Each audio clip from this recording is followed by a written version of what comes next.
Who's got bigger problems, Alabama or Miami? You are Locked On College Football, your daily podcast on all things college football.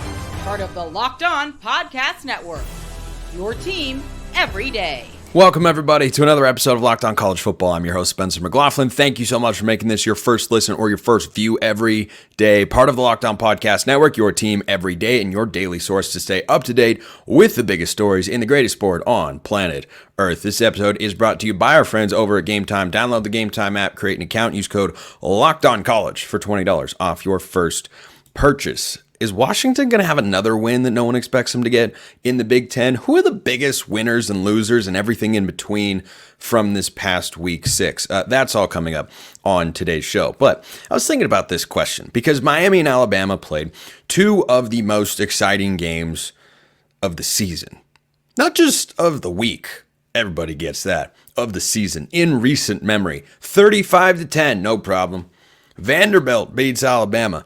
Which team do you feel has bigger structural problems at the moment?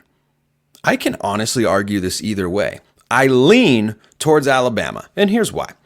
The Crimson Tide went on the road, played at what you'd consider a normal time, per se, and just lost to Vanderbilt, and they couldn't get a stop. Miami went all the way across the country. They went from Coral Gables to Berkeley, California. I saw that their plane landed back in the Miami area, or wherever they, flew in and out of exactly, at about 10:30 a.m. Eastern time. So Miami getting off to a bit of a sluggish start. They led 7-0, but then were trailing very, very quickly because they couldn't get stops. To me, that's less of a concern than Alabama just going up to Vanderbilt and just getting beaten. They just got beat. The secondary, which I didn't think had been as bad as some people like Joel Klatt had indicated before, they had problems. They could not get off the field.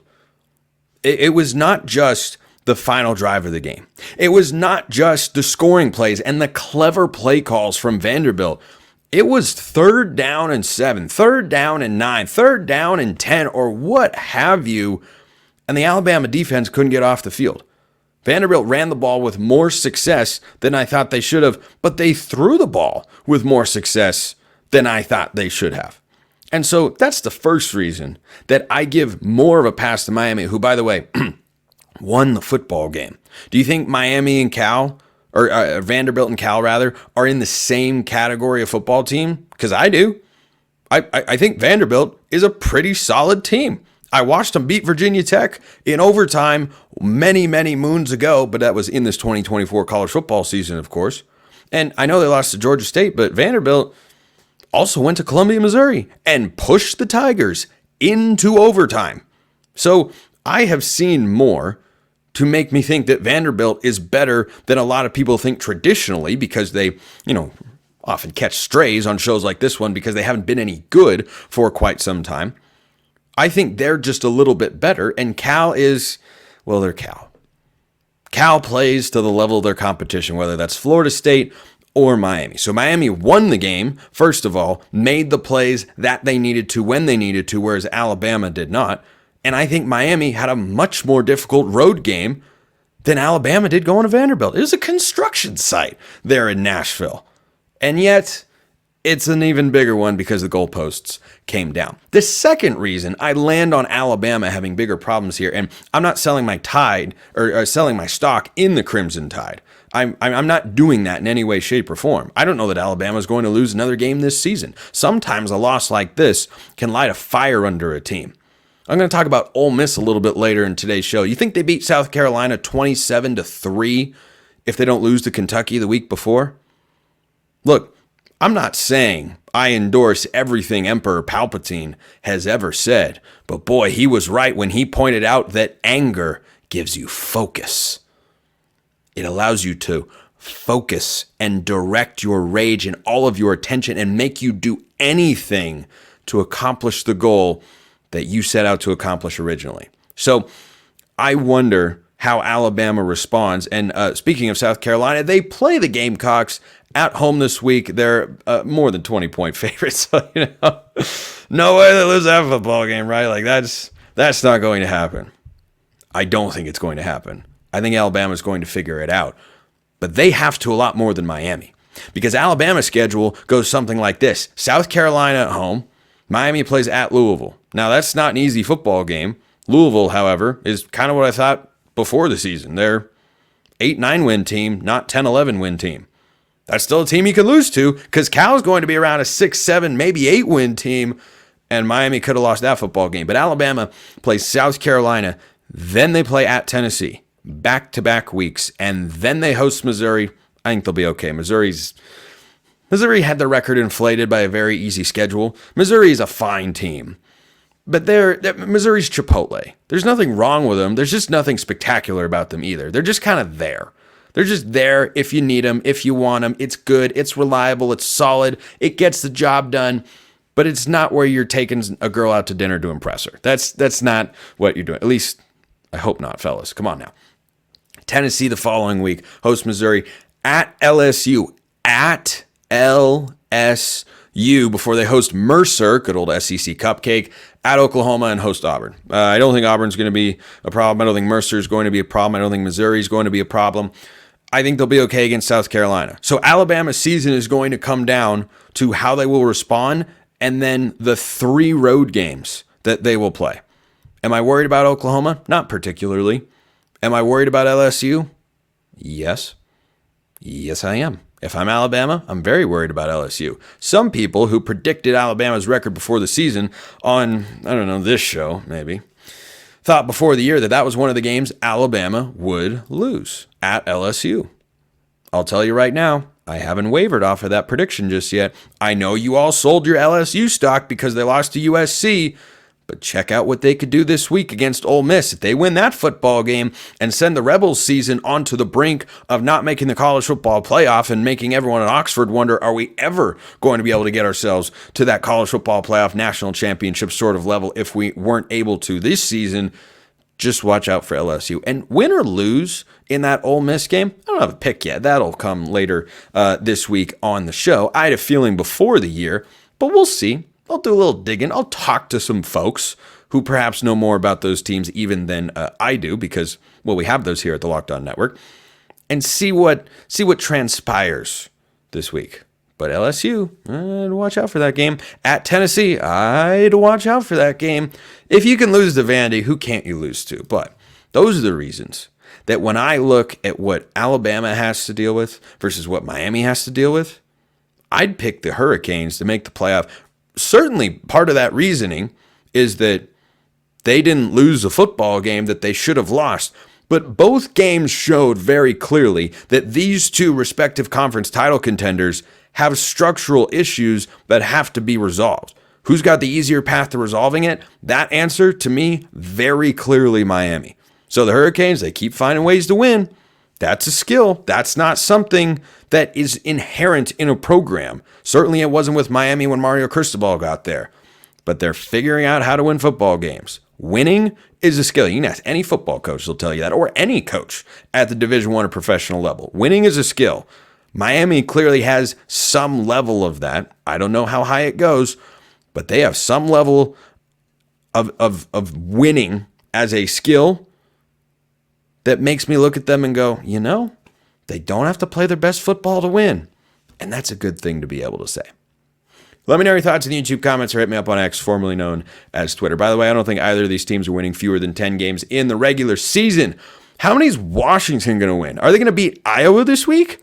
They beat Michigan last week. I fell for the same trap. I'm Charlie Brown, and Vegas is Lucy with the football here, as they did to Michigan State a couple years ago. But what comes next? Do they make more noise in the Big Ten? That's coming up next.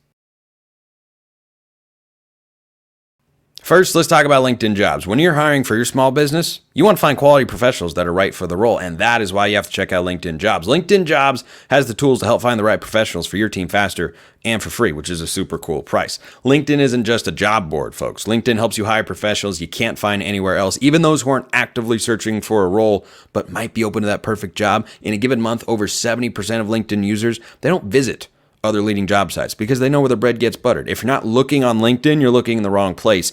86% of small businesses get a qualified candidate within 24 hours on LinkedIn. That's why 2.5 million of them use LinkedIn for hiring. Post your job for free. That's FREE, free at linkedin.com/lockedoncollege. That's linkedin.com/lockedoncollege to post your job for free. Terms and conditions apply. Is Washington good? I don't know. I don't even know if Roman knows. That's Roman Tomashoff of Locked On Huskies joining me. Can you answer that question? Is Washington good? Spencer, yes. Like this is the thing. Washington is good. You look at the numbers, offense and defense. This is a good football team. I would just like to point out before people hop on me in the YouTube comments that Roman was not sure before we hit record. It was very unsure. And I think we're both unsure because I don't know. You go. I don't know what to make of this Washington team. All right, because this is the thing. Washington is good. You look at the numbers, Spencer. Like I came on here the other day and we talked about, Washington is now one of 6 teams in the nation with a top 20 number in yards per play on offense and defense. So I think that this is a very solid team. You look at all the underlying numbers. All the numbers say this is a really good team. The question is, are they going to be a well-coached and well-managed team for the rest of the season? That's where we get into the questions, where we look at the game that Jedd Fisch just coached very well, the first top 10 win of his career. He coached that game very well against the Michigan Wolverines. I was very, very impressed in every level, every aspect of that game. Jedd said, yeah, this is what this team can be. We saw them from top to bottom just impress offensively, looked a lot better. Defensively, yes, Steve Belichick does a fantastic job. Special teams, we saw improvements. We saw this team actually figure something out and try something a little different. They say, hey, we know our kick coverage hasn't been so great. All right, we're just going to start skying it to the 20-yard line and make you make a fair catch. Things are changing. Things are improving, and that's something we hadn't seen through the first 5 weeks. And also, Washington is one of the nation's most penalized teams through the first 5-6 weeks. 3 penalties, 2 were accepted for 20 yards. That's good. That's very good. I think that's one of my favorite under-the-radar numbers to show me how a coaching staff is really doing on the details. I don't even know if it's that under the radar. It's just one of the things I look at. Like, my first reaction when I see, wow, the team had 110 penalty yards. Yeah, they're not very well coached. That's always the first thing that I think about. Like, yeah, coaching staff has to fix that. You know, kids have off days. Penalties can get out of hand every now and then. But if penalties are a problem week in and week out over and over, I always go to the coaching staff there. So the next question, if Washington is good, Roman, is twofold. Number one, why'd they lose to Washington State? Number two, why'd they lose to Rutgers? Okay, we answered those questions already. But going forward, the more interesting question, do they make noise in the Big Ten? Do they have another win on their schedule that you look at and go, they shouldn't win that football game? I'm thinking of a Penn State, for instance. I'm thinking of a USC. What do you make of the Huskies going forward? Well, I'm shocked you didn't say Iowa.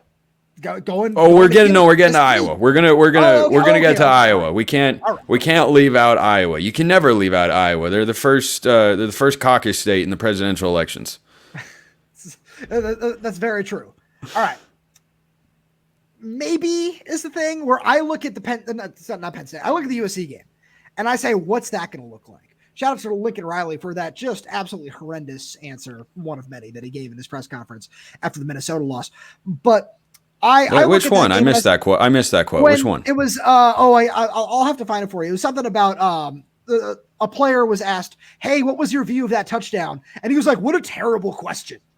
Like just brush the question. Oh, he's mad. Yeah, no, for sure. Yeah, he's mad, projecting. I don't know. For sure. But it's one of those. Come on. I've been in those press conferences before. I've talked to coaches and players after losses. Like it's emotions run high. That's not that bad. I've had Jimmy Lake give me some bad answers to questions. So it's something that happens. But when I look at that USC game, I certainly see a way they can win that football game. Just the more I look at that game in particular, like Penn State's going to be really tough. That one, I can't, like right now, there's absolutely no way I can go out and say yes. Right now, I think that's a game that Washington's projected to lose that they can win. Where it's certainly in the cards and way more so when you look at that USC game. At home, it's going to be a really fun crowd. That's Washington's next home game. It's weird to talk about because it's a month away. But when I look at that game and I look at the way Washington played against Michigan and that defense, I say, yeah, USC's defense has been better, but it's not what that Michigan defense was. Yeah. I'm just intrigued watching Washington. I feel like they had their best performance of the season against Michigan, but it looked like a much more put together team. Jedd Fisch, I've always known he's a good play caller, and I think that he showcased that against a capable defense. And aside from the late interception, Washington protected the football, which has been how Michigan has frankly scored. That's how they've put teams away.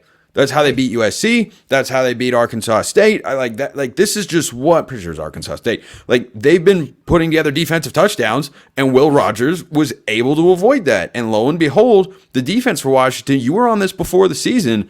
You said of Washington's defense on this very show, hey, we're going to look back one day and say, hey, there are a lot of guys on this Huskies defense that you don't know about or talk about or hear anybody buzzing about going into the year, that by the end of the season, you look back and say, oh, wow, those are good football players. I think this game said as much about Washington's defense as it did about their offense, because they did, for the most part, contain Michigan's running game well enough. And the trenches are where I thought Michigan had a big advantage here. Right. And especially like you look at Michigan's pass rush versus that Washington offensive line, it wasn't great from Washington's offensive line, but they did enough.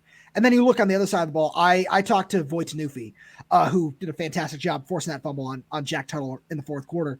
And I asked him after the game, I was like, you're one of the guys who I've been looking at all season long as somebody who's really thrived, because he's 6'1", 280. He's not necessarily big and tall enough to play defensive tackle full time, but he's not necessarily, fit to play edge full time either. Steve Belichick has done a good job finding a home for him. And so I asked him about that. I said, now that you've, played half a season in this, how are you feeling? He said, Steve Belichick is a defensive mastermind. One thing that he does really well is he puts us in control of our own destiny. He puts us in position to make a play, and it's on us to go out there and make that play. And Void did that really well. And we've seen that from so many guys at so many points this season, like on that forced fumble, like on that Cameron Fabicula interception, where that's one of the best parts about this defense is we've seen such a big change up in the scheme and the coaching from what we saw last year. And yeah, obviously that 2023 team had a very different set of strengths, but I've been so impressed with this defense all season long. Spencer, this is the number one secondary in the country in terms of yards per attempt and completion percentage. That's pretty good.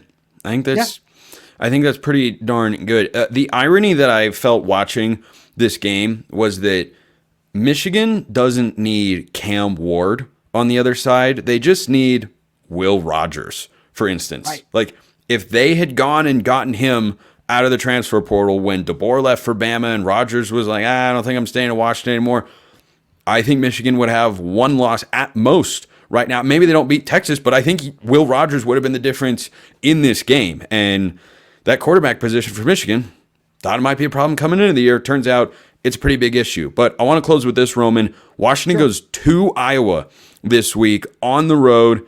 That's a tough place to win. Hawkeyes favored by 2.5. At a glance, how do you see this game? So this is a game that before the season, I had Washington win, and I'm sticking with that. And the reason I say that is Iowa's offense. I mean, the Buckeye defense is a very different sort of test than what this Washington defense is going to be. Hey, they scored a touchdown. That's more than I thought Iowa was going to manage. All offseason and coming into the year, I thought they were going to get blanked, and they put up a touchdown. Good for the Hawkeyes. That is very fair. But Whoop-de-doo. That's exactly where I'm going with this, where Steve Belichick has done such a fantastic job finding ways to just confuse quarterbacks. Like I said, first in the nation in opposing completion percentage allowed. So if Washington can continue to defend the run like they did against Michigan, was it perfect? No, but was it more than solid against a team that, loves Spencer? Here's a stat for you. Michigan, after they went up 17-14, and they're known to grind the clock, control the tempo, they had 5 drives. How many, after they went up 17-14, how many yards do you think they gained on those 5 drives combined? 7. 39 yards. Okay, I undersold it a little. You a little bit, yeah. I was going for the dramatic effect. The way you set me up for the question, I thought that was going to be something like that's still great defense. Don't get me wrong. I'm not trying to downplay that. No, I love the dramatic. I almost went to the negatives with the way that you had set that up. That was wonderful. Yeah, that would have been pretty good. No, Yeah. but that's just it, though, is Steve Belichick's defense has done a phenomenal job. If the offense can find a way to score, which it has done all season long with a tremendous balanced attack, I think Washington can find a way to win this game. Roman Tomashoff, Locked On Huskies. Appreciate it as always, my guy. Spencer, as always, thanks for having me. The biggest winner of Week 6 in the country was Vanderbilt, of course. But there were others. Did Sam Pittman save his job again? That kind of depends, and that's coming up next. First, let's talk about Game Time, which has a feature called Game Time Picks. You know what that does? It makes it easier to get tickets for your favorite live events. Game Time Picks filters out the fluff to show you only incredible deals on great seats so you don't have to waste time searching through thousands of tickets. Curation makes it easier to save more on anything that you want to buy. Sports, concerts, comedy, theater, etc. Everything is over there. You get a panoramic view from your seat in the app before you buy. Game Time has their lowest price guarantee, or they'll credit you 110% of the difference. Take the guesswork out of buying tickets with Game Time. Download the Game Time app, create an account, use code LOCKEDONCollege for $20 off your first purchase. Terms apply. Again, create an account, redeem code LOCKEDONCOLLEGE. That's LOCKEDONCollege for $20 off. Download Game Time today. What time is it? Oh, that's right. It is game time. So Sam Pittman and Billy Napier have something in common, a couple things in common. They are the head coaches of SEC programs, and they came into this year with incredibly hot seats. And the latest trend for both of these guys is they keep winning to save their jobs. And Sam Pittman's got Arkansas in a fascinating spot. I mean, a fascinating spot. So they upset Tennessee. Big win. And I'm going to start addressing games with a label on a scale, not on 1 to 5, but on a 1 to 5 scale that is in word form. You can be an outright winner. You can be a lean win. You can have no vibe. You can have a lean lose or an outright lose label. So my longtime listeners will understand and remember this from long ago on this very channel. But depends on how you win and who you beat. So for example, Arkansas and Vanderbilt outright winners this week, because that is the best feeling that you can generate. This is a reflection of how I feel the fan base should be feeling, not necessarily how they are feeling based on comments that they give me, but how I think they should feel after a win. So Arkansas and Vanderbilt, outright winners this week. Washington, an outright winner. Minnesota, an outright winner with their upset of USC. Texas A&M, dominant over Missouri. SMU, absolutely an outright winner going on the road and beating Louisville. So those are outright winners this week. And I want to talk about Arkansas because they are the most intriguing of that group to me, though others certainly intriguing as well. Vanderbilt, man, they beat Alabama. I just have to repeat that until I realize that it's actually true. Arkansas hosts number 13 LSU this week. The Tigers better be careful. Look, LSU has stabilized since that opening week loss way back when in a neutral site game against USC. I thought they'd lose that one.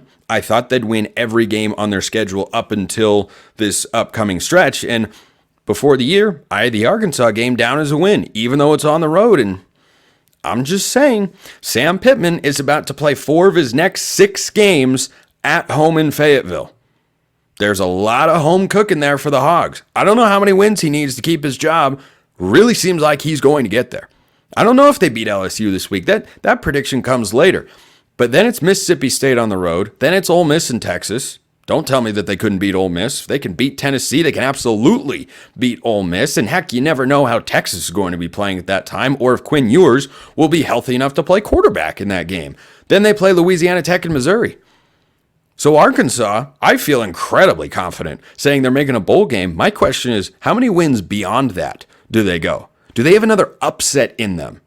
The home schedule just might allow it. It's a daunting stretch to play LSU, Ole Miss, and Texas in consecutive home games in a 4-week span.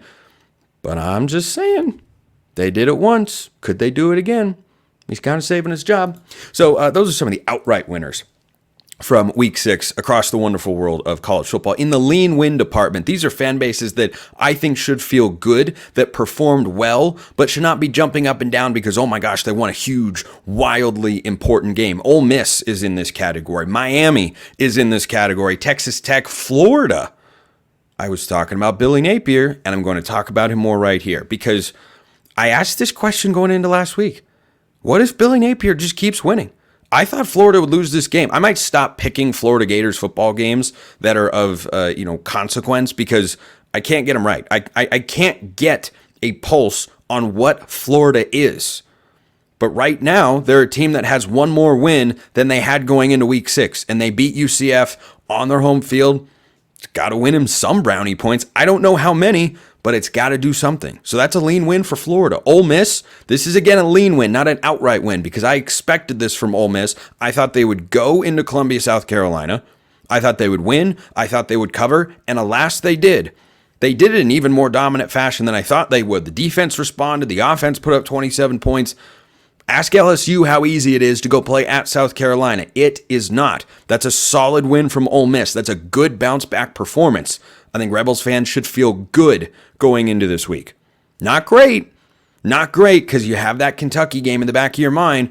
But if you want to get rid of those demons as a fan, that was a good performance to do it. Ole Miss 27-3. Miami, you proved again that you can just find a way to win football games. There's inherent value in that. There's a lot of value in saying, hey, this game was crazy, wild, out of control. We were behind, we were down. Miami can play with a lead. Miami can play from behind. Miami can play in a dogfight. They have shown an ability to just win football games.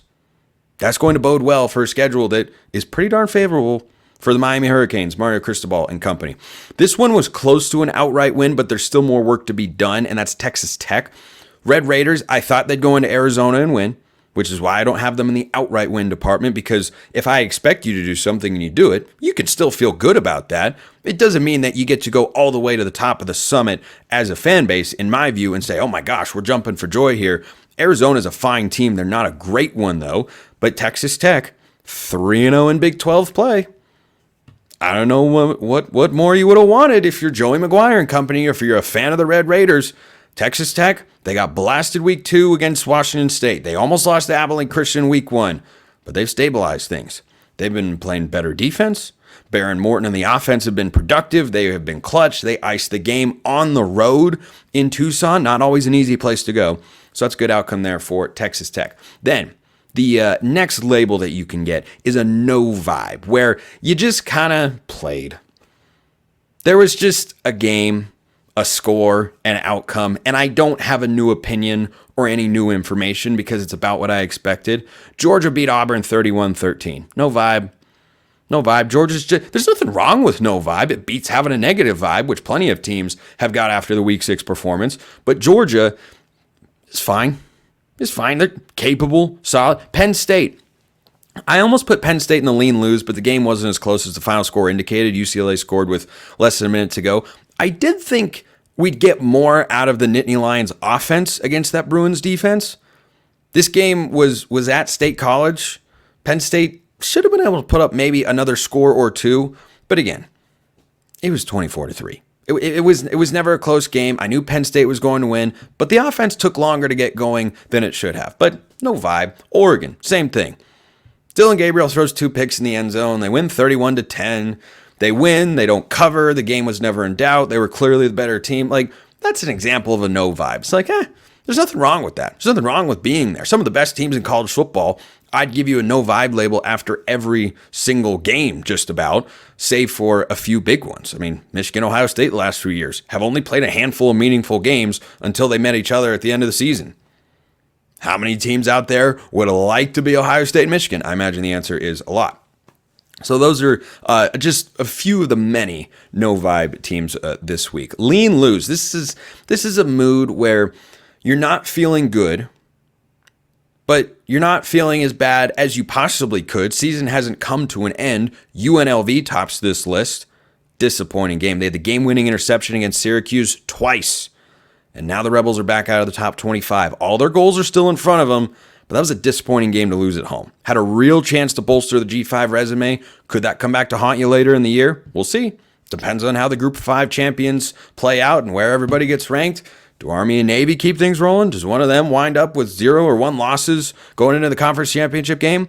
Does Tulane not lose another game and only have Oklahoma and Kansas State losses on their schedule? I don't know. We'll see. They dunked about 500 points on UAB this weekend, but Arizona goes into the lean-lose department. Season isn't over. I thought Arizona would lose, but boy, you had a chance to win the football game. Couldn't execute. Missed the field goal. Offense sputtered against the Texas Tech defense that has not played very well on the whole this season. And then your best player on offense, Tetairoa McMillan, fumbles the football. That's a case of bad luck. Fumbles statistically very random in this wonderful sport of football, but Arizona definitely in the lean-lose department because they are not looking great. 2 losses this year, only 1 in conference play. They could still, season's not over. Season's not looking great. Same thing for Michigan. Season's not technically over. Only 1 loss in Big Ten play. But suddenly they have to go at Indiana, at Illinois, and at Ohio State in addition to hosting Oregon. How many of those games do you think they're winning? If you're not winning at Washington, who's, as we talked about, fine team, solid, good, at times, sort of, kind of, maybe. How many of those games is Michigan going to win? And here's the thing. That game was following a script that Michigan has succeeded with in the past, where they have the lead and the football, and they just kind of grind you out, and they couldn't do it. Could not do it. Props to Washington, who, as I said, is in the outright win because that was a big victory for Jedd Fisch and company's first ever top 10 win. They beat Michigan, and you get a little bit of a jab back for the national championship game. Rutgers is in the lean-lose department. They went on the road, played Nebraska, who I'd probably say no vibe, but Rutgers, you had a chance, stay 5-0 to win a road game, couldn't get it done. Not because defense didn't play well, offense was not there. Nebraska, no vibe. That's about what I expected from that football game. But that was a disappointing opportunity missed there for Rutgers. And then the only outright losers worthy of note this week, Alabama, Tennessee. And look, is the season over? No. But that was the most embarrassing loss for Alabama in recent memory. Tennessee has now pushed themselves into the camp of we have to beat Alabama or Georgia in order to get into the college football playoff. That's not a spot you want to be in. And that should make Tennessee fans incredibly worried. Incredibly worried. I don't think Alabama's going anywhere. I don't think Tennessee's suddenly a bad football team. I think Arkansas is just a pretty good one. But the vibes drop considerably when you suddenly say, well, to get in the playoff, we just have to beat Bama or Georgia. Well, I don't think there's a single fan base in college football that should feel good. And in fact, I think you should feel the opposite if that is your prospect. Appreciate everyone listening. I will see you next time. And until then, hope you have a wonderful rest of your day.